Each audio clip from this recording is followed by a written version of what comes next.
Gospel for nation YouTube च्यानलदेखि दर्शकहरू सबैलाई यीशु ख्रिस्टको मधुर नाममा सबैलाई जय मसीह छ। र आउनुहोस् यसगरी हामी परमेश्वरको वचन एकछिन हेर्नेछौँ। यूहन्ना रचित सुसमाचार 3को 16लाई म पढ्दछु।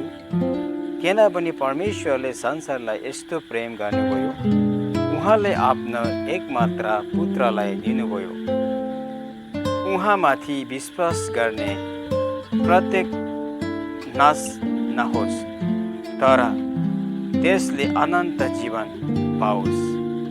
परमेश्वरले हामीलाई यस वचन पढेकोमा आशिष गरेको हुन् र परमेश्वरको वचन अनुसार हामीले हेर्छौँ भने यूहन्ना सुसमाचार 3को 16मा हामीले हेऱ्यौँ भने हामीले यो देख्नु पाइन्छ कि परमेश्वरले संसारलाई यस्तो प्रेम गर्नुभयो है। संसारलाई माने हामीहरूलाई परमेश्वरले प्रेम गर्नुभयो र परमेश्वरले उसको एकमात्र पुत्रलाई यस संसारमा पठाउनु भयो। जसले उसलाई विश्वास गर्छ त्यो नष्ट हुँदैन, त्यस मानिसले अनन्त जीवन पाउँछ। जुन मानिसले आज यीशु ख्रिस्टलाई ग्रहण गर्छ यस संसारमा बस्दाखेरि त्यो व्यक्तिले आज अनन्त जीवन त्यो व्यक्तिले आज पाउनेछ। परमेश्वरको वचनले स्पष्ट तरिकामा हामीले आज बताइरहेको छ र परमेश्वरको वचनले हामीले आज भनिरहेको छ। आज परमेश्वरलाई हामी हरेकले ग्रहण गरेको छौँ र हामीले आज परमेश्वरको वचन ग्रहण गरेको पछाडि हामीले यस्तो हाम्रो विश्वास छ एउटा कि परमेश्वरको हामी जब यस संसारदेखि विदाई भएर हामी जान्छ तब हामी परमेश्वरसँग स्वर्गको राज्यमा हामी बस्नु पाइन्छ भने मेरो प्रिय भाइ बहिनीहरू, मेरो प्रिय दर्शकहरू, म यो कुरा भन्नु चाहन्छु कि हामीले परमेश्वरलाई त विश्वास गरेको छौँ। जुन व्यक्तिहरूले आज परमेश्वरलाई विश्वास गर्यो त्यो व्यक्तिहरूले त परमेश्वरले पाइहालेको छ। तर जुन व्यक्तिहरू आज परमेश्वरले यीशु ख्रिस्टले आज पाएको छैन त्यो व्यक्तिहरूको जीवनमा पनि आज यीशु ख्रिस्टलाई चिन्नु कर्तव्य छ। किनभने आज यीशु ख्रिस्टलाई हामीले यस संसारमा चिनेनौँ भने आज हामी कहिले पनि स्वर्गको राज्यको आज भागीदार हामी हुन सक्दैन है। त्यस कारणले यीशु ख्रिस्टलाई आज तपाईँ र मैले आज चिन्नु पर्दछ। किन वचनले भन्छ जसले परमेश्वरको पुत्र यीशुले ग्रहण गरे त्यो व्यक्तिले मात्रै आज अनन्त जीवन पाउँछ भने आज हामी अनन्त जीवनको आज हामी कुरा गर्छौँ भने आज यस संसारमा हामी कति साल जिउँछौँ र? हामी यस संसारमा कति साल जिउँछौँ र? हामी धेरै जिउँला, हामी 80 वर्ष, त्यसको पछाडि हामी जिउँला 90 वर्ष है, 100 हामी जिउँला, हामी 110 वर्ष नै, हामी 120 नै हामी जिउँला। तर पनि एक दिन त हामी यस संसारलाई छोडेर हामी यस पृथ्वीदेखि विदाई भएर हामी जानेछौँ। त्यो समयमा हामी परमेश्वरको पुत्र यीशुले हामी चिनेको छैनौँ भने हाम्रो जीवन अनि हाम्रो आत्माहरू हामी कहिले पनि हाम्रो आत्माले आज स्वर्ग हामी पाउन सक्ने छैन। त्यस कारण बाइबलले हामीलाई यो कुरा भन्छ कि स्वर्गमा हामी जाने हो भने हामी परमेश्वरसित हामी बस्नुको निम्ति हामी आज इच्छा छ भने हामी यीशु ख्रिस्टलाई हामी यस संसारमा हुँदाखेरि हामी जिउनुपर्छ, हामी चिन्नुपर्छ यीशु ख्रिस्टलाई। त्यस कारणले मेरो प्रिय दर्शकहरू, म यो कुरा भन्नु चाहन्छु आज जतिजनाले ख्रिस्टलाई विश्वास गरेको छ, जतिजनाले आज यीशु ख्रिस्टलाई विश्वास गरेर बसिरहेको छ, आज तपाईँ र मेरो विश्वास कुन किसिमको छ? आज कुन प्रकारले आज हामीले यीशु ख्रिस्टलाई आज विश्वास गरेको छ? हाम्रो विश्वासहरू आज कस्तो छौँ? हामी जाँचेर एकछिन हामी हेरौँ। किनभने आज हामी यस संसारमा बस्दाखेरि धेरैचोटि हाम्रो जीवनहरू, हाम्रो विश्वासहरू आज अप्स एन्ड डाउन भइरहेको छ।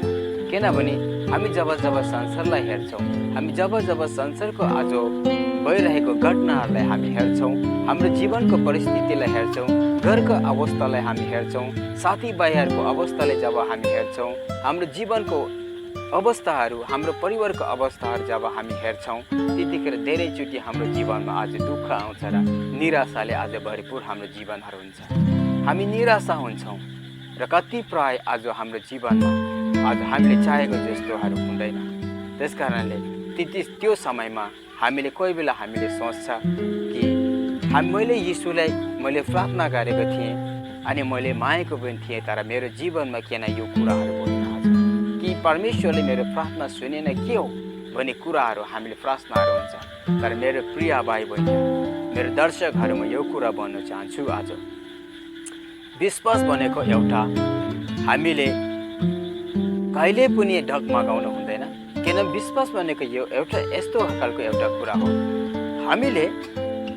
हामीले बम्बई जान्छु भनेर हामी एयरपोर्टमा गएर हामी प्लेनभित्र हामी बसिसकेको पछाडि हामी कहिले पनि सोच्दैन कि म बम्बई पुग्दिनँ भनेर। जुन व्यक्ति आज बम्बई जान्छु भनेर आज प्लेनमा टिकट काटेर उहाँ बसिसकेको व्यक्तिले आज कहिले पनि सोच्दैन म बम्बई पुग्दिनँ।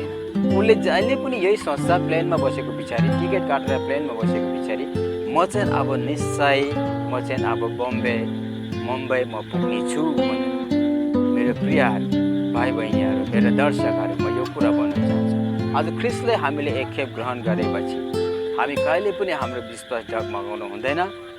यीशु ख्रिस्टलाई मैले ग्रहण गरेको छु, त्यो कारणले आज म मरे तापनि, म जिए तापनि, संसारमा मैले मायाको चिजहरू नपाए तापनि जब म मर्छ त्यतिखेर म ख्रिस्ट यीशुसँग हुनेछु भन्ने हाम्रो विश्वासहरू आज हाम्रो जीवनमा आज हुनु पर्दछ। अनि मात्रै हामीले स्वर्गको राज्यहरू हामीले देख्न पाइन्छ।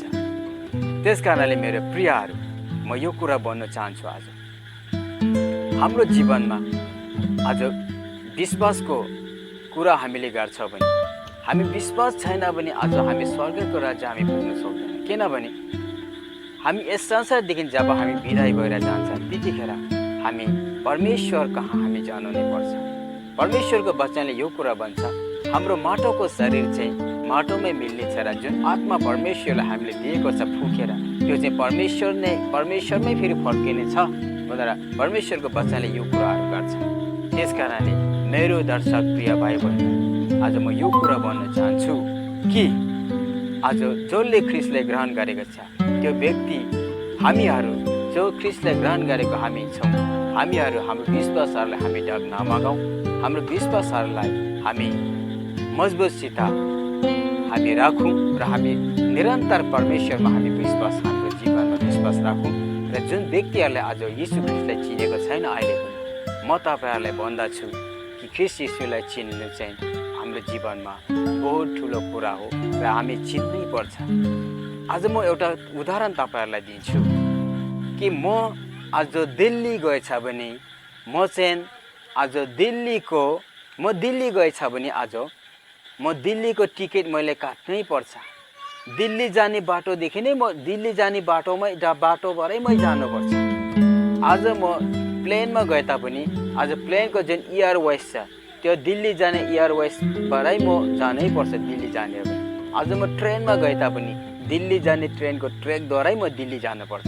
मेरो प्रिय भाइ बहिनीहरू, मेरो दर्शकहरू, आज हामी परमेश्वरको राज्यमा पस्ने छ भने, हामी स्वर्गको राज्यमा आज पस्ने हो भने अनन्तकाल हामी ख्रिस्ट यीशुसँग जहाँ दुःख छैन, जहाँ आँसु छैन, जहाँ रुवाबासी छैन, जहाँ बोखा छैन, जहाँ प्यासा छैन, आज त्यस्तो स्वर्गको अनन्तकाल स्वर्गको राज्यमा आज हामी प्रवेश गरेर हामी त्यहाँ बस्ने इच्छा छ भने हामी संसारदेखि गएको पछाडि हामी ख्रिस्ट यीशुले आज चिन्नै पर्छ। नत्र त आज हामीले त्यो स्वर्गको राज्यलाई हामी कहिले पनि पाउन सक्दैनौँ। आज बाइबलले यो कुरा पनि भन्छ बाटो र सत्य जीवन म हुँ, म बाहेक अरू कोही पनि पिता कहाँ पुग्न सक्दैन। आज यो कुराहरू हामी सम्झौँ। ख्रिस्ट यीशुले जब यस संसारमा थियो उहाँले यो कुराहरू भन्नुभयो बाटो र सत्य जीवन उही हो अनि उसको द्वारा कोही पिता कहाँ जान सक्दैन। आज हामी स्वर्ग जाने हो भने हामी ख्रिस्ट यीशुलाई चिन्नुपर्छ। हामी यस संसारमा बसेर हामी तीर्थ यात्रा गर्छौँ, हामी धेरै जस्तो आज राम्रो कामहरू हामी गर्छौँ। किन? स्वर्ग जानुको निम्ति हामी यस कामहरू हामी गर्छौँ। हामी तीर्थ यात्रा जान्छौँ स्वर्गको निम्ति र हामीले राम्रो काम गर्छौँ, हामी स्वर्ग राज्य पाओस् भनेर। तर हाम्रो बाइबलले यो कुरा भन्छ कि यीशु बाहेक कुनैले पनि आज स्वर्गमा लाने क्षमता छैन र हामी स्वर्ग जाने हो भने हामी ख्रिस्ट यीशुले आज चिन्नै पर्छ।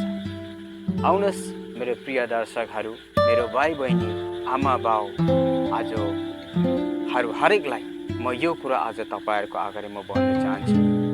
आज परमेश्वरले हामी हरेकलाई आशिष दिएको हुन् र हामी स्वर्ग जाने हो भने ख्रीष्ट यीशुलाई हाम्रो व्यक्तिगत जीवनमा आज हामीले अप्नाउनै पर्छ। अनि आज ख्रीष्ट यीशु हाम्रो जीवनमा आज हामी अप्नाएका छौँ।